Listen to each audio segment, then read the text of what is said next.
Hi, my name is Ashley, Hey, I'm Jared. and we just went to the movies. Yeah, this time we saw the new Halle Berry flick, Never Let Go. Currently 63% on the old Rotten Tomatoes. It starred the lady herself, Halle Berry, with some newbies. Percy Daggs IV played a little boy named Nolan, and Anthony Jenkins played Anthony. No? Samuel. Yes. That's right. Played Samuel as Halle Berry's children. Right. In the movie, it's about a secluded family that lives in this really nice wooden house in the middle of what looks like Appalachia. Yeah. And it's kind of hinted at with Halle Berry's accent. She sounds like she's from like the Appalachian region. And they're completely secluded because of this evil that has taken over the world. And they have to stay either in their house or tethered to their home when they go and look for food by ropes. Because according to Halle Berry's character, the house is what protects them from the evil that has taken over. Apparently there's a heavenly spell or something that's cast in the center of the house that's supposed to ground it away from any evil that's supposed to encroach on there. Culmination happens. You find out. Spoiler. We're spoiling now. We're going to spoil. It's been in theaters for like 2 days. So like if you haven't seen it yet. Well, 2 days is not a very long time. But yes, we are going to be spoiling. I'm going to spoil. There you find out that maybe there isn't an evil. You actually don't find out much. I mean, in the beginning of the movie, you kind of suspect that maybe this is all in Halle Berry's character's head because she's the only one that really ever sees anything crazy up until like the very end. Sure. But it might have just been like mental illness, and maybe she passed it on to one of her children. Yeah, so you don't end up finding out a whole lot about the origins of the critter or how it came to be, which I don't hate. But they ended up fighting off this devil thing that ends up, so all it's got to do is touch you, which is really cool. And it turned out to be some sort of like amorphous, like they didn't really like have a point of reference to what the critter looked like. Yeah, it's just really cool. Evil, so it could be anything. Yeah, and I really enjoyed that. What else did you enjoy about the movie? Well, at first I thought maybe the eagle was an allegory for technology. Ooh. Because like there's a hiker that shows up like after Halle Berry kills herself in the movie, like halfway through, and these little boys are left to defend themselves. But they've been like their minds have been like polluted with these like ideas that everything out in the world is out to get them and is evil. And so, long story short, this hitchhiker comes along and he has an iPhone. Now, up until this point, the only like real technology you see is like an old like 30-year-old Polaroid camera that Halle Berry's character brings out. So you really don't even know like when this story takes place up until you see the fourth character come through.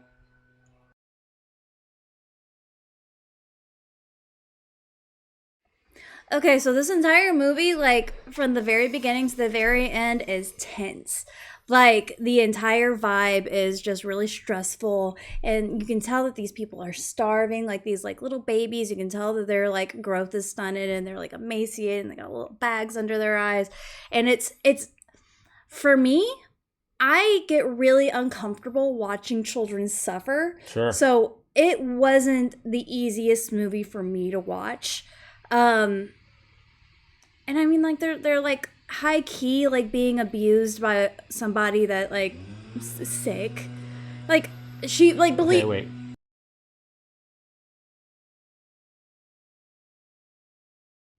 Okay, I've lost my train of thought. Okay. Kids emaciated. Yeah. So like with any movie that I watch, if there's like children or animals suffering, like I like a lot of people, I would imagine, the entire thing was like super uncomfortable for me. So like, it was like, I was kind of like uncomfy in my seat for a good bit of it. I mean, it is a movie. I wasn't as uncomfortable with. All right.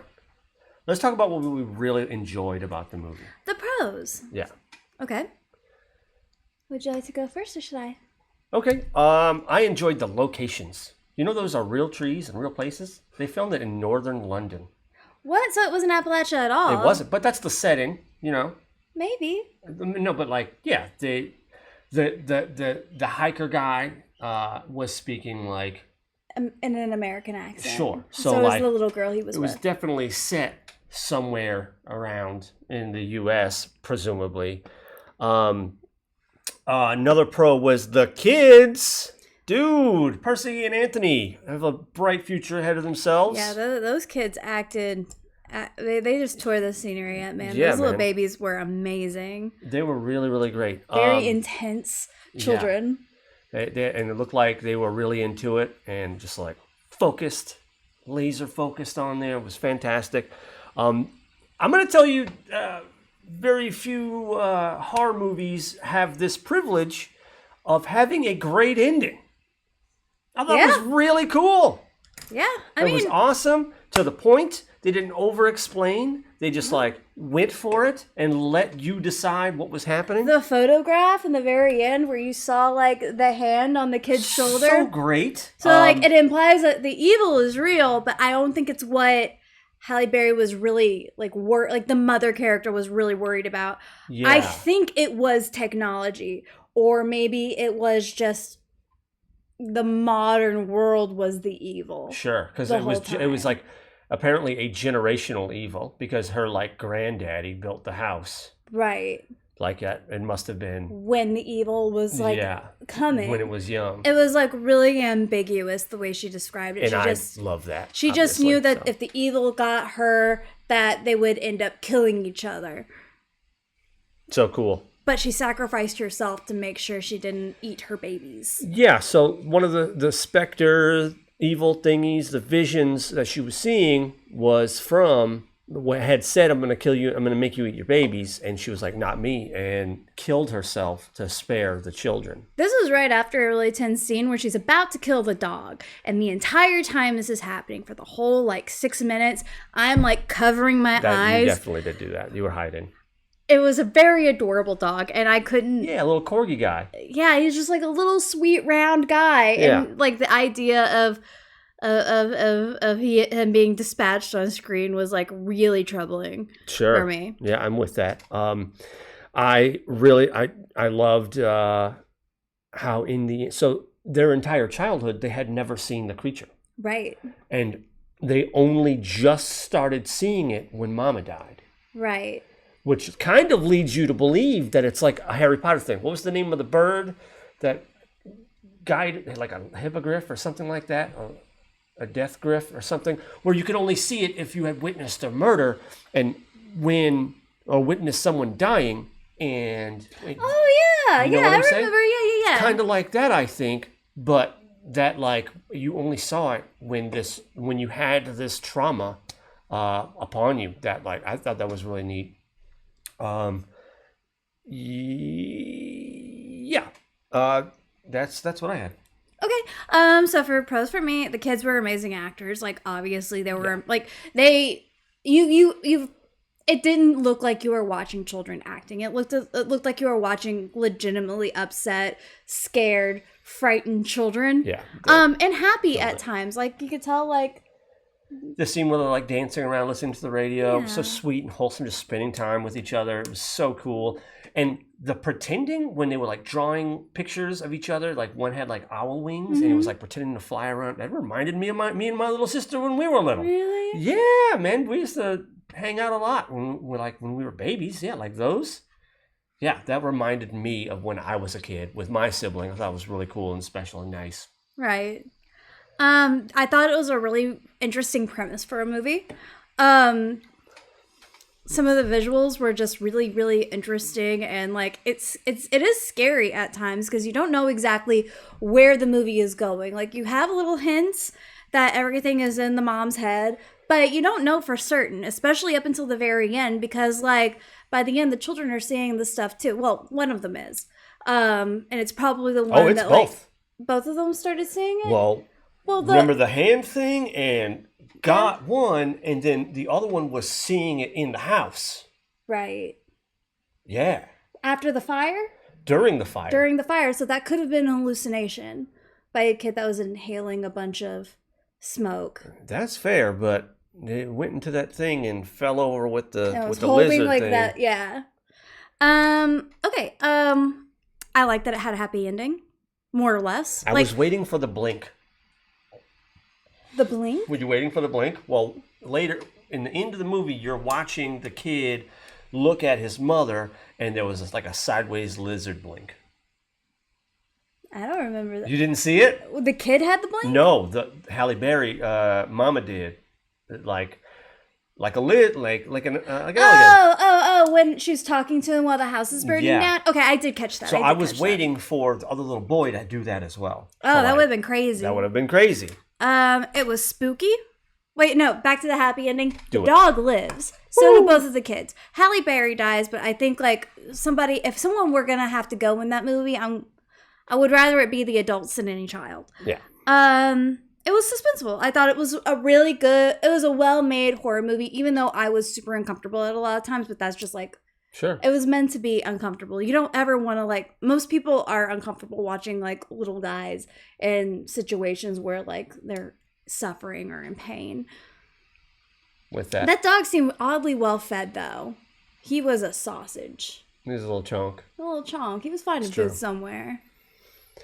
Yeah. So, let's do cons. Okay.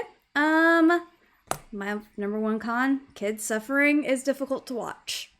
I don't like it. That's fair.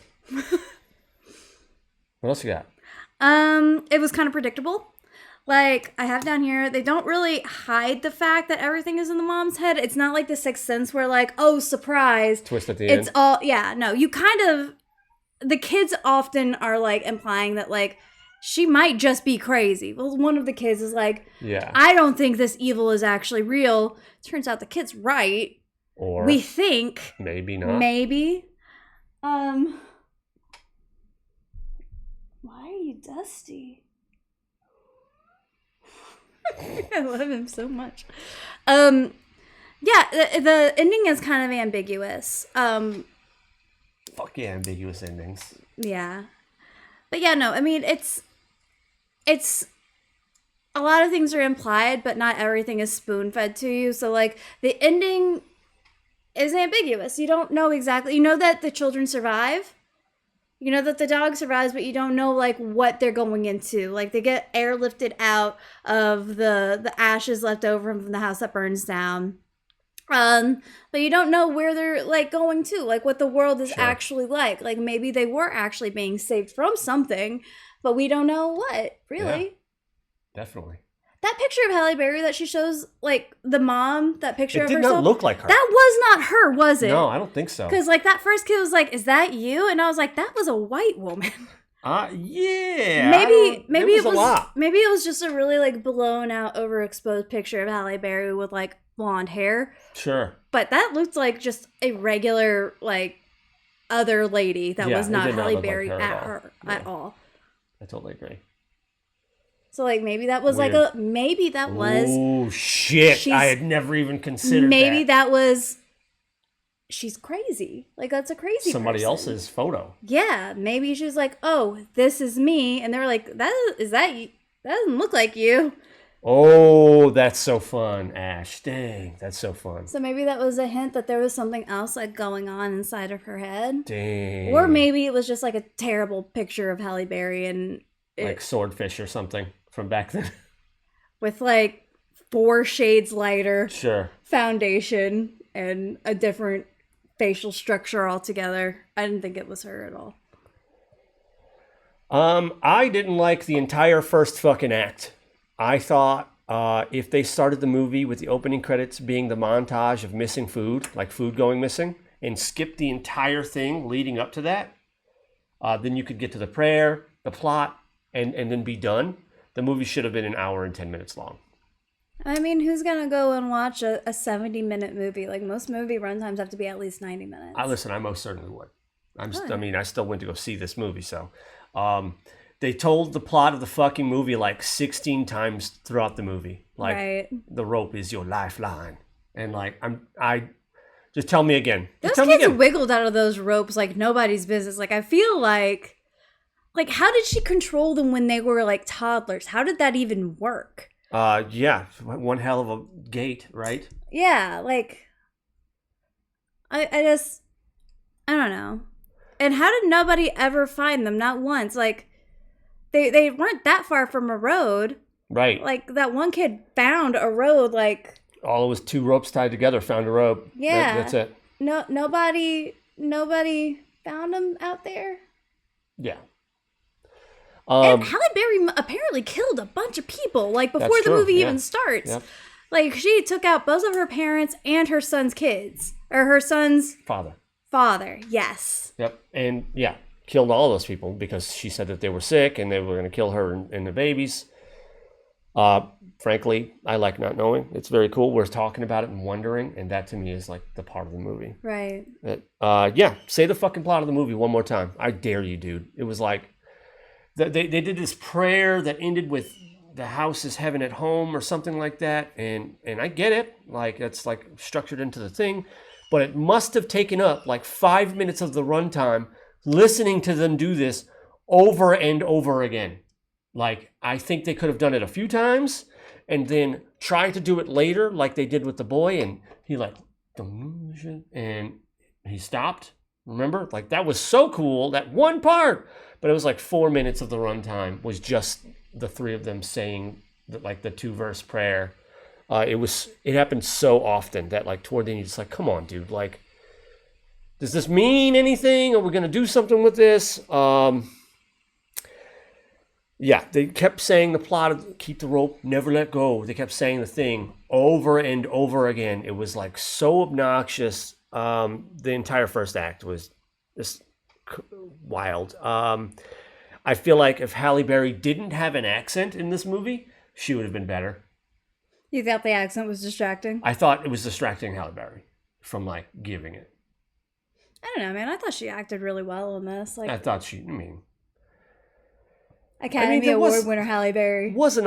Again, yeah, of course, she's a megastar. She's an incredible actress, but like that's not what my issue is, right? Is I think that like the accent, and then the little boys weren't like hitting the twang at all. Like they weren't. Yeah, That's not to take away from their performance, mind you. They're like, that's okay. Do it now though.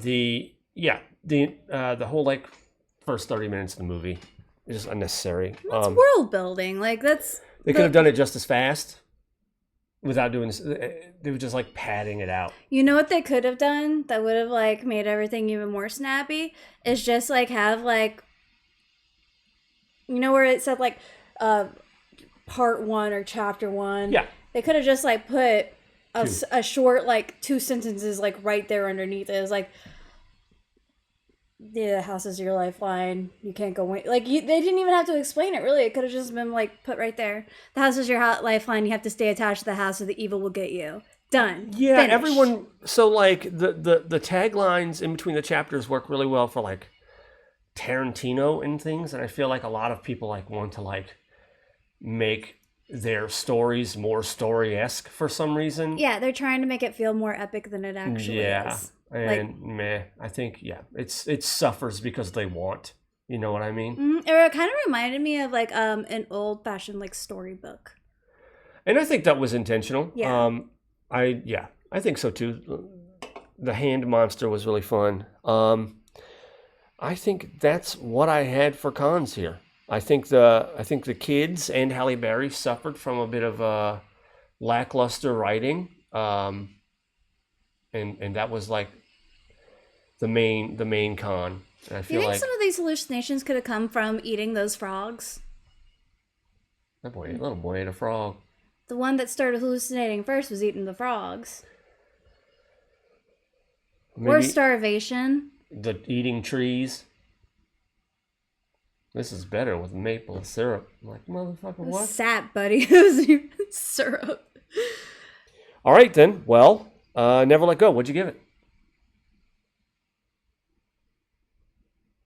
5.5. Okay. It's not bad. It didn't blow my hair back or anything. Like, sure. I wasn't excited to see it to begin with. Like, the premise, like, you knew exactly what it was going to be just by the preview. The only thing that surprised me was, like, the kids survived, because I thought at least one of those brothers was going to die. Like, for certain, I thought at least one dog and one brother wasn't going to make it. So that was, I don't know. It was fine. It was fine. I gave it a 6.2. The first act was so relentlessly boring that the excellent second and third acts were overshadowed. You were already kind of exhausted when he like shoots the hiker with the crossbow. That was a real turning point in the movie where, like, oh shit, it just got fucking like really real. That regardless of whether or not the evil was real, the implications of this will ring out, and now it's serious. Right. Why did the kid even shoot him? He thought it was evil. He just lost his mama to it. I guess. And also he's 12 and has a weapon. Yeah, man. That's fair. Our son, 10? Yeah, he would shoot somebody. Pfft. You're everything to him. Yeah. All right, so 6 and a 5.5. That is going to be it for us and Never Let Go. Yeah, hopefully. There's some movies coming out sooner that I think are a little bit more exciting. The pickings were slim this week. That's true. That's true. We kind of just saw whatever. We didn't see Speak No Evil yet. That'll be next week. We're going to get to it. Ugh, some fucking other kid that bullshit happens to. All right. Flowers at the Movies.